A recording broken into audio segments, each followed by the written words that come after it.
Assalamualaikum warahmatullahi wabarakatuh.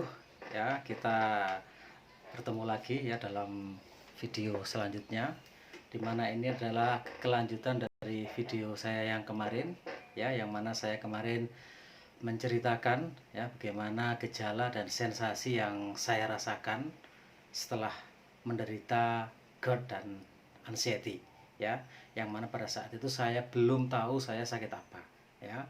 Saya hanya merasakan gejala yang luar biasa, baik psikologi maupun raga saya, ya, maupun sensasi-sensasi yang bermacam-macam itu, ya, yang ulu hati sakitlah, tenggorokan keringlah, berdebar-debar, keliengan, ya, lemas kaki dan tangan, pucat dan lain sebagainya.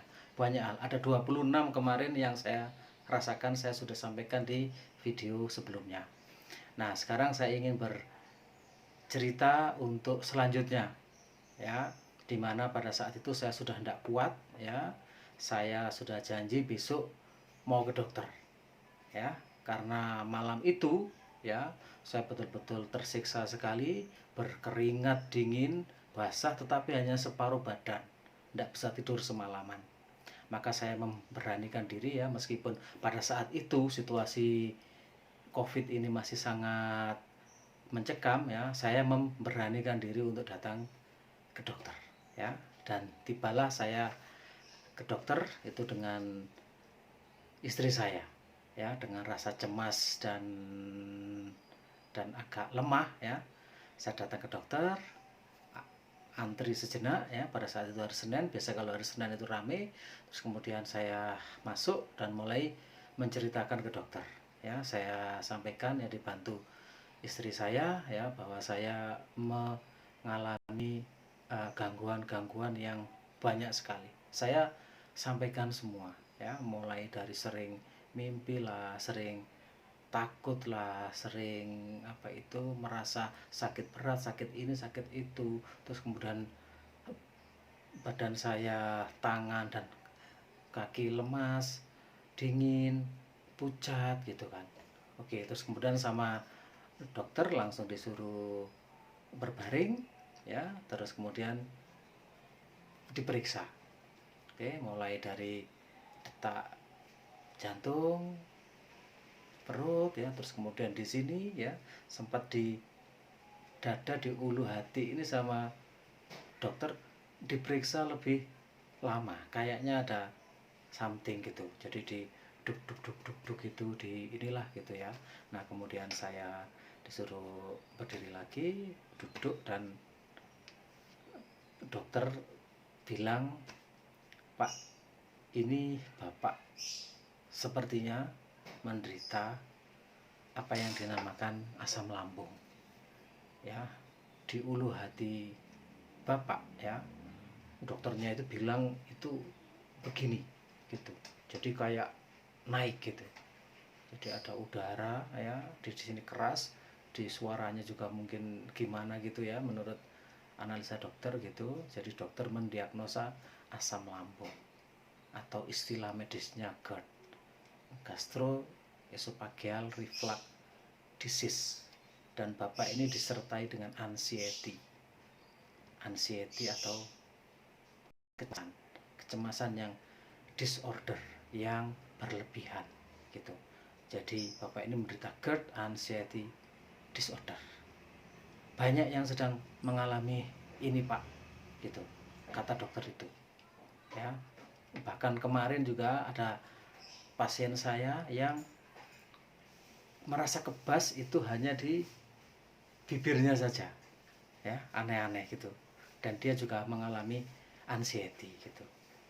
Nah, kemudian saya dikasih obat, ya, kemudian dikasih saran singkat, ya, mengenai dietnya dan apa yang boleh dan enggak gitu, sekilas gitu, ya. Tapi pada saat itu saya sempat ingat bahwa oh GERD, ya. Seingat saya pada saat saya suka googling itu saya juga sempat menemukan itu. Tapi karena saya masih belum paham, sekilas saja gitu, GERD dan anxiety gitu. Nah, begitu sampai di rumah saya merasa sudah lumayan enak dari sisi psikologi. Minimal saya sudah tahu penyakitnya, bahwa penyakit saya bukan hipertensi, bukan jantung, bukan gagal ginjal, bukan stroke ya, tetapi penyakit saya ini adalah berasal dari lambung.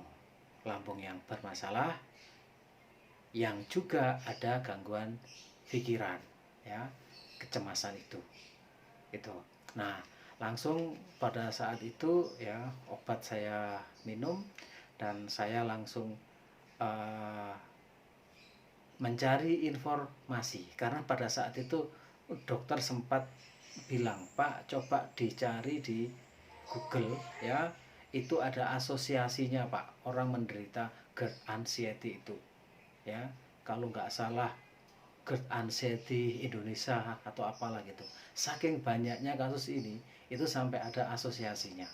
Maka saya carilah itu ya, di situ ada penasehatnya ternyata ya, ada Prof. Ari dari UI ya, yang beliau adalah spesialis internis dan sangat konsen juga dengan masalah lambung. Juga ada Dr. Andre psikosomatis ya, beliau ada dokter spesialis yang konsen dengan masalah psikologi psikosomatis ya. Saya baca-baca semuanya, di situ ada sharing-sharing juga orang yang sudah sembuh, orang yang pernah menderita itu gitu ya. Dan saya juga nyari di YouTube juga ya, ternyata juga banyak sekali mentor-mentor untuk penyembuhan GERD anxiety ini gitu.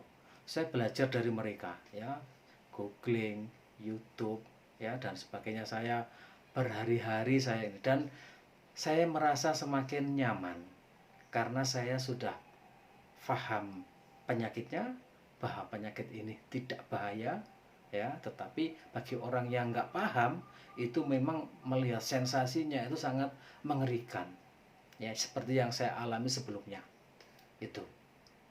Nah, saya belajar banyak tentang GERD dan anxiety ya, penyembuhannya kayak apa ya, itu saya pelajari semua ya. Nah, yang paling umum ya, rekomendasi atau penyembuhan yang disarankan itu meliputi apa yang dinamakan dengan 3P ya, pola makan, pola pikir, pola hidup. Itu 3P ya, pola makan, pola pikir, pola hidup ya, itu. Nah, yang sakit kita GERD anxiety ini ada dua hal ya, lambung sama pikiran. Jadi kedua-duanya itu harus diobati secara bersamaan, tidak bisa salah satu. Misalkan hanya lambung aja dikasih obat dan sebagainya ya, dikasih obat dokter, obat herbal dan sebagainya ya, mungkin sembuh, tetapi kalau pikirannya masih anxiety itu juga akan lari ke lambung, merusak lagi gitu. Demikian juga tidak bisa hanya pikirannya saja yang disembuhkan gitu. Pikiran sembuh, lambungnya masih asam lambung naik, sakit dan sebagainya, sensasi masih muncul, maka juga akan lari lagi nanti ke pikiran. Jadi harus bersamaan ya, dengan 3P itulah ya. Pola makan itu lebih banyak memperbaiki lambungnya ya, beserta obat tentunya ya, baik obat dokter maupun herbal. Terus kemudian pola pikir ya, diperbaiki cara berpikirnya ya. Pola hidup diperbaiki pola hidupnya gitu. Nah, itu saya lakukan secara disiplin ya, saya lakukan secara disiplin ya selama hampir seminggu sudah mulai saya rasakan dampaknya ya. Anxiety pelan-pelan sudah mulai hilang, dan saya sudah memberanikan diri untuk tur sama keluarga ya. Saat itu saya tur ke Madiun, lanjut seminggu kemudian tur ke Banyuwangi, lanjut kemudian saya tur ke Jogja ya, karena salah satu obatnya itu adalah pikiran dan hati harus senang. Nah, saya hobinya itu rekreasi, jalan-jalan ya, dan saya juga mempunyai bisnis juga di bidang pariwisata gitu, dan saya kangen banget dengan wisata itu setelah di lockdown sekian bulan itu ya. Nah, saya ingin menjelaskan di sini 3P itu ya. Yang pertama adalah pola makan ya. Nah, makan itu harus dijaga, harus dihindari makanan pedas, makanan panas, makanan dingin, yang ekstrim itu harus dihindari. Kemudian masam ya, makanan yang mengandung gas, yang mengandung ragi ya, seperti tape ya, roti yang mengandung pengembang, durian juga tidak boleh ya, terus buah-buah yang masam juga tidak boleh ya, untuk sementara. Jadi menghindari pantangan itu. Nah, kemudian makanan-makanan yang dianjurkan itu saya ini ya, ya seperti makan harus tetap menu seimbang. Ada karbohidrat, protein, lemak, vitamin, mineral, air ya. Gampangnya adalah ya, ada nasi, ada sayur, ada lauk ya, baik lauk hewani maupun nabati ya. Kemudian ya bagus kalau ada buah dan minum ya, itu. Nah, untuk sayuran ya, juga tidak semua sayur kita bisa makan sementara.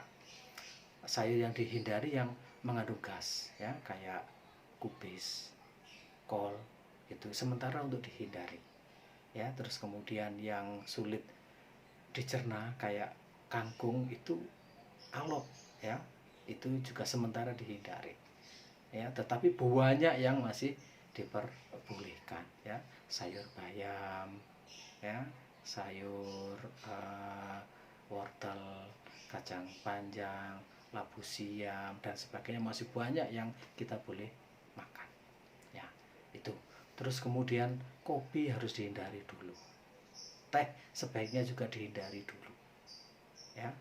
Jadi itu, minumnya mungkin minum air putih atau minum herbal atau minum jus ya, jus kayak jus semangka masih boleh, jus melon masih boleh ya, dan tentunya air putih yang banyak. Itu buah pisang juga direkomendasikan, bagus. Itu sekilas pola makan ya. Mungkin saya nanti akan membuat video khusus ya, sesuai bidang saya. Kebetulan saya ini adalah sekolahnya di bidang nutrisi ya. Saya akan bahas secara khusus nanti diet untuk GERD anxiety ya. Oke, yang kedua pola pikir. Nah, pola pikir, karena kita anxiety ini yang terganggu adalah pikirannya ya. Pikiran harus dihindarkan dari berita-berita buruk, harus dihindarkan kita download ya penyakit ya, supaya tidak mengganggu pikiran ya. Dihindarkan juga berita-berita kematian, berita sedih ya gitu. Kalau ada masalah segera diselesaikan gitu. Nah, di sini juga peran keluarga sangat penting dalam membentuk suasana yang rileks dan bahagia itu ya. Jangan memberikan informasi-informasi yang menyedihkan, berita duka, kekerasan dan sebagainya. Orang anxiety sangat sensitif. Ada berita yang buruk sedikit itu langsung pikirannya macam-macam gitu ya. Jadi pola pikir itu ya. Terus kemudian harus lebih banyak melakukan hal-hal yang disenangi, yang membuat kita itu bahagia. Mungkin kalau hobi menyanyi ya nyanyilah, nyanyi sekeras-kerasnya, seenak-enaknya, seindah-indahnya gitu. Kalau saya hobinya ya nyanyi juga ada ya. Pada saat itu saya tiap pagi ya, ini di komputer saya ini saya setel YouTube gitu, saya sambil nyanyi sekeras-kerasnya gitu. Kalau hobi saya tour ya, saya tour ya, tour ke Madiun, ke Jogja, ke Solo, ke Banyuwangi, dan itu pada saat tour itu seperti sembuh gitu. Pelan-pelan semakin hilang, anxiety semakin hilang gitu. Itu pikiran. Kemudian juga setelah kita mulai paham, mulai percaya diri, kita harus sering-sering self talk, bicara pada diri sendiri di depan kaca gitu, oke ya, kamu harus mampu, kamu orang kuat ya, kamu hanya dibohongi oleh sensasimu sendiri, kamu hanya dibohongi oleh apa itu, lambung yang bergejolak, kamu tidak berpenyakit, kamu itu sehat ya, maka kamu harus lawan itu. Kalau muncul sensasi, lawan, seperti itu terus saya lakukan, dan alhamdulillah semakin enak, di pikiran semakin enak, pikiran enak, lambung enak, badan makin enak itu ya. Oke, nah yang ketiga, pola hidup ya, pola hidup. Nah, saya pada saat itu menderita ini, menurut saya juga ada perubahan pola hidup. Karena lockdown, saya tidak kemana-mana, takut keluar dan sebagainya, kecemasan ya, hidupnya di rumah monoton aja. Dan itu saya banyak ngopi ya, minum, terus kemudian langsung makan tidur gitu aja, dan itu ternyata juga tidak bagus. Kemudian saya juga saat itu mungkin juga karena takut, minum vitamin C dosis tinggi itu juga sangat banyak tiap hari, maka lambung saya juga nampaknya juga hancur gitu ya. Nah, pola hidup ya, olahraga, setiap pagi usahakan olahraga ya, olahraga 15 menit ya, olahraga ringan aja, nggak usah, kalau berat nggak usah lari-lari, nggak usah, sambil berdiri gerak-gerak tangan ke kanan ke kiri, kita ongkek-ongkek badan kita jalan di tempat ya, jinjit turun, kemudian kita juga olah nafas gitu. Olah nafas sangat membantu sekali ya. Olah nafas itu selain melegakan paru-paru ya, menghilangkan sesak, juga menghilangkan keliengan ya, karena pada saat kita hidup gitu, oksigen lari ke otak, kita lepas pelan-pelan ya, itu juga lama-lama akan menghilangkan keliengan, mata kabur gitu. Itu saya lakukan secara rutin, sehari 2 kali ya, menghirup nafas secara dalam ya, sekali latihan mungkin 25 kali gitu, dilepas sambil dirasakan gitu, itu akan sangat enak. Jadi olahraga, terus kemudian juga tidur yang teratur ya, hindari dulu begadang. Saya dulu begadang terus ya, tidur itu jam 12, jam 1, jam 2 gitu, dan jam 1, jam 2 biasanya lapar, makan ya, Indomie dan sebagainya, setelah makan langsung tidur. Ternyata itu juga penyebab dari GERD itu. Jadi tidak boleh setelah makan langsung tidur. Jadi usahakan turun dulu 2 atau 3 jam baru tidur ya. Nah, itu pola-pola hidup ya, istirahat yang cukup ya, makan yang baik, terus kemudian olahraga ya, terus kemudian juga menghindari stres juga ya. Jadi kalau ada stres, kita harus bagaimana usahanya, pokoknya segera dikesampingkan atau segera diselesaikan supaya segera selesai ya. Jadi saya ulangi ya, penyembuhannya itu pola makan, pola pikir, pola hidup ya.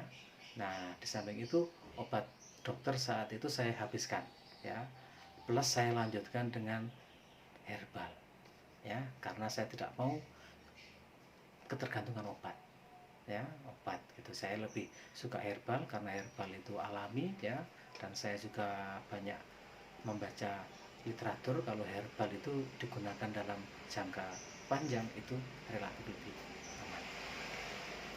Nah, mungkin itu teman-teman, sementara ini sudah 20 menit ya, mungkin next saya akan buat video lagi untuk hal yang selanjutnya. Semoga manfaat buat teman-teman semuanya, semoga cepat sembuh. Salam sehat dari saya. Assalamualaikum warahmatullahi wabarakatuh.